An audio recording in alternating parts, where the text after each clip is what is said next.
सियासी इंतशार और मुआशी बिगाड़ में घिरी पाकिस्तानी आवाम के लिए उम्मीद अफजा खबर है कि चीन ने पाकिस्तान को 30 करोड़ डॉलर दे दिए हैं। यूएई की जानिब से भी माली मुआवनत की यकीन दहानी करा दी गई है और सऊदी अरब की जानिब से भी माली मदद की तस्दीक कर दी गई है, जिसके बाद अब ये कहा जा सकता है कि पाकिस्तान IMF मुआहदे से चंद कदम दूर है और IMF हुक्काम भी इस बात की तस्दीक कर रहे हैं कि पाकिस्तान डिफ़ॉल्ट नहीं करेगा और हमारी हालिया जो पॉलिसीज़ हैं वो दुरुस्त समत की जानिब गामजन हैं। अब दूसरी जानिब सियासी महाज पर बात कर लेते हैं। वहाँ भी एक अच्छी पेशरफ्त हुई है। आज वज़ीर-ए-आज़म से अमीर जमात इस्लामी ने 3 रुकनी वफ़द के हमरा मुलाकात की है और सियासी टेम्परेचर को कम करने पर उन्होंने ज़ोर दिया, जिसके बाद वो यहाँ से सीधा ज़मान पार्क गए और इमरान खान साहब से मुलाकात की है।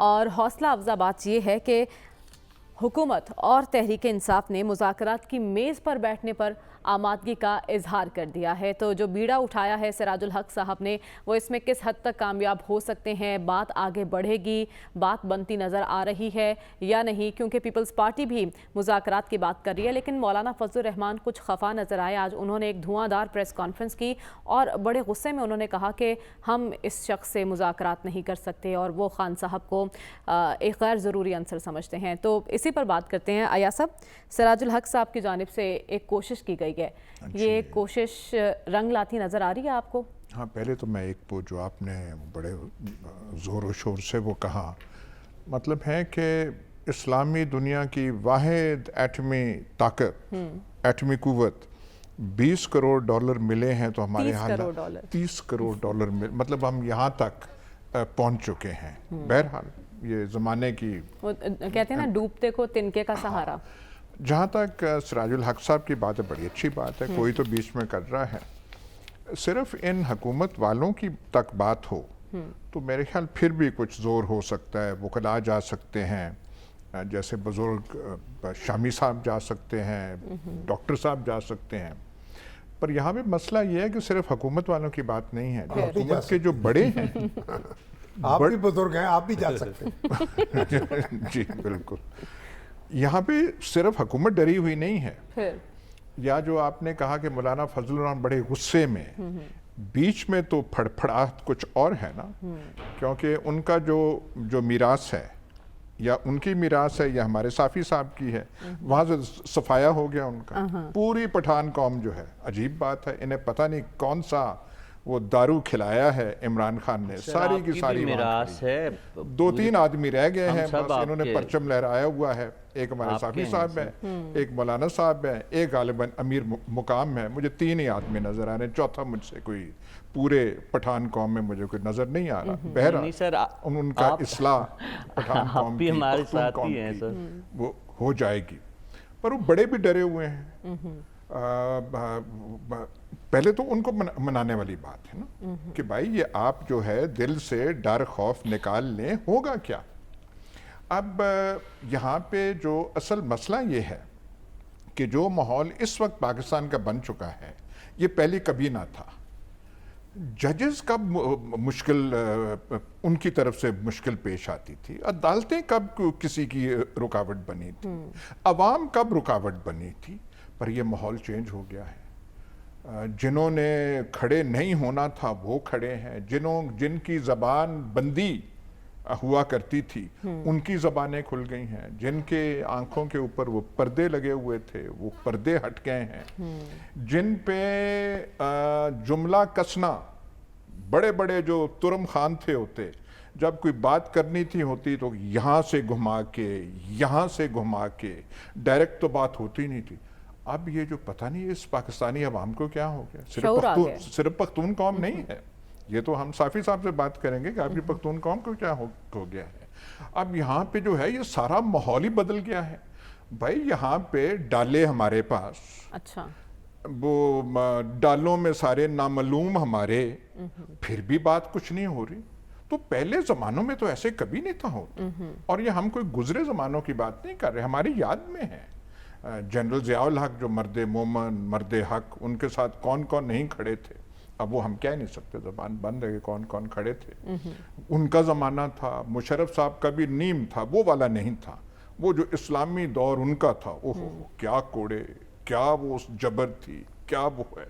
उससे पहले हमने बंगालियों का मिजाज दुरुस्त नहीं किया था, किया तो ऐसे हमने वो कर दिया था।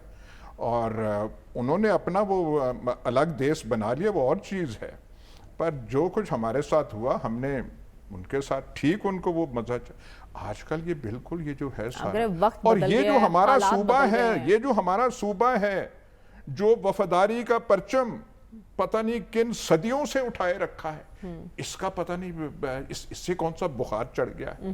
اور یہ جو ہم کیا کہا کرتے تھے ذوالفقار علی بھٹو کی ٹرائل میں کہ یہ پنجابی جج صاحبان ادھر ہیں اور باقی جو ہیں وہ ادھر ہیں، اور یہ بندیال صاحب کہاں کے ہیں؟ بندیال ایک گاؤں ہے یہاں پہ خوشاب کے پاس، وہاں سے ہو کے یہ نئی چیزیں، آپ کہہ رہے ہیں ہو کیا رہا ہے، یہ سمجھ سے بالا تر ہیں چیزیں۔ لیکن شامی صاحب اس سے پہلے جو سراج الحق صاحب کوشش کر رہے ہیں، آج صدر مملکت کی جانب سے کوششیں کی گئی تھیں اور آپ کی کئی ملاقاتیں رہی ہیں صدر مملکت سے، لیکن وہ ناکام رہی تمام تر کوششیں۔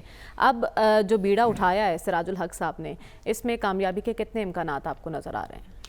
نہیں، ملاقات تو ہماری عمران خان صاحب سے بھی ہوئی، تو ان سے بھی گزارش کی گئی، اس وقت بھی اصولی طور پر تو انہوں نے اتفاق کیا تھا۔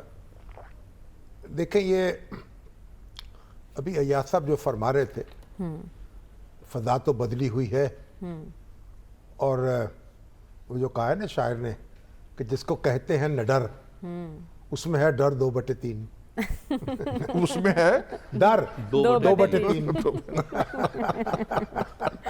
واہ واہ۔ تو دیکھیے جو بھی صورت ہے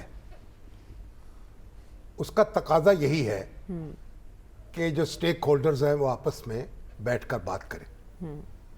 دیکھیں ویٹو تو کسی کے پاس نہیں، عمران خان صاحب کے جو سیاسی مخالف ہیں ان کی طاقت کم ہے زیادہ ہے، یہ تو انتخابات کے وقت پتہ چلے گا نا۔ بہرحال ایک سیاسی حقیقت وہ بھی ہیں، عمران خان صاحب بھی ایک سیاسی حقیقت ہے، اور اس ملک کی اسٹیبلشمنٹ جو ہے تو ان کو طاقت کا محور قرار دیا ہے عمران خان صاحب کو، انتخابات کی ضرورت نہیں ہے سر۔ کس کو؟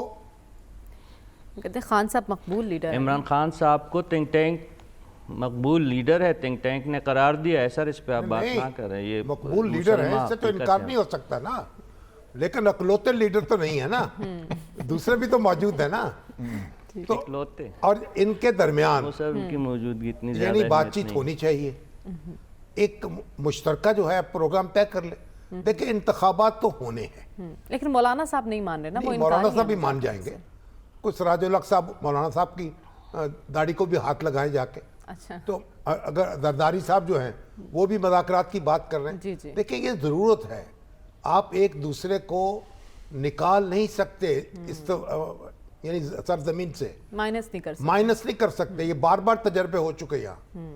آپ دیکھیں ذوالفقار علی بھٹو اور ان کے مخالف جو تھے وہ کس طرح ایک دوسرے کے خلاف صفا رہا تھے، پھر نتیجہ کیا نکلا؟ آج آپ سارے کٹھے بیٹھے ہیں، ذوالفقار علی بھٹو کی پارٹی اور ان کے مخالف سب ایک کشتی میں سوار ہیں۔ اس لیے حال تو یہی ہے تو کہ ایک دوسرے کو تسلیم کیا جائے۔ الیکشن سے تو دیکھیے ہمارا جو دستور ہے اس میں الیکشن سے کیسے بھاگیں گے آپ؟ 2 دن ادھر کر سکتے ہیں، 4 دن کر سکتے ہیں۔ جب پاکستان قائم ہوا تو مشرقی بنگال میں یہ سارے صوبے ہمارے جو تھے، پنجاب، سندھ اور کے پی کے، اس وقت الیکشن ہو گئے تھے یہاں صوبائی اسمبلیوں، وہاں بنگال کی مسلم لیگ نے الیکشن نہیں ہونے دیے 7 سال۔ جب 7ویں سال پھر الیکشن ہوا صوبائی اسمبلی کا تو مسلم لیگ کی 9 سیٹیں تھیں اور تمام سیٹیں مخالفوں نے جین لی جگتو فرنٹ جیسے کہتے ہیں، 54 کے جو تھے 54 کے، یعنی مولوی فضل الحق، حسین شہید سہروردی، باشانی سب اکٹھے ہو گئے، اور مسلم لیگ کے پاس پارلیمانی پارٹی بنانے کے لیے ووٹ نہیں تھے۔ 10 ارکان چاہیے تھے کہ آپ کے پاس ہوں تو پارٹی بنا سکتے ہیں آپ۔ تو پھر ایک رکن جو آزاد منتخب ہوئے تھے فضل القادر چودھری، جن کو ٹکٹ نہیں دیا تھا مسلم لیگ نے، وہ شامل ہوئے اور 10 اکٹھے ہو کے پھر ایک پارلیمانی گروپ بن سکا۔ یہ مسلم لیگ کے یہ درگت بنی۔ المیہ یہی ہے نا کہ تاریخ سے کوئی سبق سیکھنے کو تیار نہیں ہے۔